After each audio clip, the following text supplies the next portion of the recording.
Chief justice की तब्दीली के साथ ही सुप्रीम जुडिशल काउंसिल और जुडिशल कमीशन में भी अहम तब्दीलियां हो गई हैं। Justice Ijazul Ahsan supreme judicial council के रुकन बन गए हैं।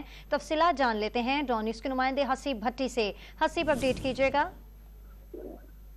देखिए, जो चेयरमैन है सुप्रीम जुडिशल काउंसिल के, वो चीफ जस्टिस ऑफ पाकिस्तान होते हैं, लिहाजा और एक जो सीनियर तरीन जज है दो, वो उसके मेंबर होते हैं। लिहाजा चूंकि चीफ जस्टिस ऑफ पाकिस्तान की नई तैनाती हुई है और नए चीफ जस्टिस ने हलफ लिया है, जस्टिस काजी फाइज ईसा ने। जस्टिस काजी फाइज ईसा इस वक्त चेयरमैन बन चुके हैं सुप्रीम जुडिशल काउंसिल के, जबकि जस्टिस सरदार तारक जो तीसरे नंबर पे थे, वो अब दूसरे नंबर पे आ चुके हैं, यानी कि सीनियर तरीन जज हो चुके हैं। और जो तीसरे सीनियर तरीन इस वक्त जज है वो जस्टिस एजाजुल एहसन है, जिनको सुप्रीम जुडिशल काउंसिल में उनको तैनात कर दिया गया है। सुप्रीम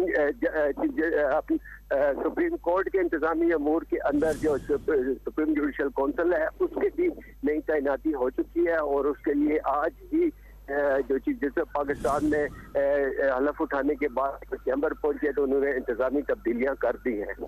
सुप्रीम जुडिशल काउंसिल और जुडिशल कमीशन में अहम तब्दीलियां सामने आई हैं। तफसीलात बता रहे थे हसीब भट्टी। बहुत शुक्रिया आपका।